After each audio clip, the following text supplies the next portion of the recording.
everyone, welcome back for another deep dive. We are diving into some pretty wild stuff happening in the crypto world. Pretty wild. Bitcoin. Oof. It just hit $100,000. Yes, there's crazy. So we're going to try to unpack, what is going on. We have this news piece, Yes. all about this whole thing, this milestone. Yeah. And one of the biggest things they're talking about is the fact that Trump is back in the White House. Back in the lighthouse, yeah. So we want to look at how that might be contributing to this surge. It's a pretty big surge, huge surge. Right after we won the election, what was it, like a 40%? Yeah, 40% jump. Yeah. Like just from they won it. I just kept going up and up. It was like, will it hit 100,000? And then, bam, it did. And so, is this like a Trump thing? Well, they're calling it the Trump trade, right? Kind of like what we saw during his first. Trump. Remember all that buzz about infrastructure stocks? Manufacturing? People were pouring money into anything they thought would take off under a Trump presidency. Yeah, okay, so now it's Bitcoin's turn. Seems that way, right. But instead of bridges and factories, everyone's betting on digital gold. Digital gold, I like that. All right, well, let's break down some of the specific move that Trump has made that might be contributing to all of this. And the one that stood out to me in this article was this new SEC chair. Oh, Atkins. Yeah, Paul Atkins. And they're calling him, like, a crypto-friendly guy. But what does that even mean? Okay, so think of the SEC like the referee for the stock market.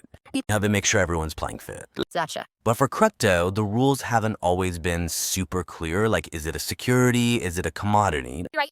So Atkins is all about making those rules crystal clear. Which, honestly, a lot of people in the crypto world have been wanting for a while. Interesting. So more clarity, less regulation. Not necessarily less regulation, but more certainty. Like back in 2018, you was really pushing for making it easier for crypto companies to, offer their digital tokens to go public. Okay, so that makes it easier for these companies to grow. Exactly. And that's good for everyone in the crypto space, right? Makes sense. Okay, so then there's this other wild thing that they're talking about in the article, which is this idea of a crypto czar. A crypto czar, yeah. What would that even be? Like, what would that look like? Well, no one knows for sure yet, right? But imagine having someone on the White House who's like the go-to person for all things crypto. I mean, it shows how important this is becoming to the government. But it also kind of makes you wonder, like, is this going to be good or bad for? All right, because more government involvement, that could be a good thing. Right. But it also kind of feels like, a little bit against the whole idea of, decentralization. Exactly. That's the big debate. Like, will this bring more stability and attract bigger investors? Or is it, the government trying to take control of something that's supposed to be outside of their control? Yeah, that's a good point. And then on top of that, there's Trump's campaign promise to, create a national Bitcoin reserve. Yeah. It's a whole other layer to this. Totally. That's huge. Imagine the U.S. government holding Bitcoin, not just as a reserve, but actually using it, right? Right? Wow. It's like giving crypto the official stamp of approval, right? And saying, hey, this is the future. Yeah. But then again, it kind of contradicts the whole, decentralized idea. Exactly. That's what I was thinking. How can the government control something that's supposed to be beyond their control? Right. It's a big question mark. So, we've got all these things happening all at once, right? The new SEC chair, possibility of a crypto czar, a national Bitcoin reserve.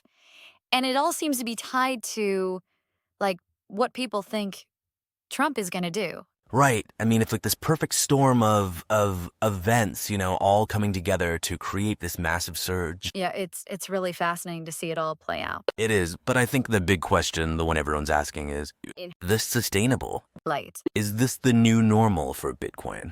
Or is it just a bubble about to burst? Nobody knows. Nobody. Eat it. Oh, that's the exciting part. So, hey, if you're following this whole thing, definitely stay tuned because things are changing fast. Yeah, keep an eye on it. This is a wild ride. Yeah. So, thanks for joining us for this deep dive, and until next time. See you.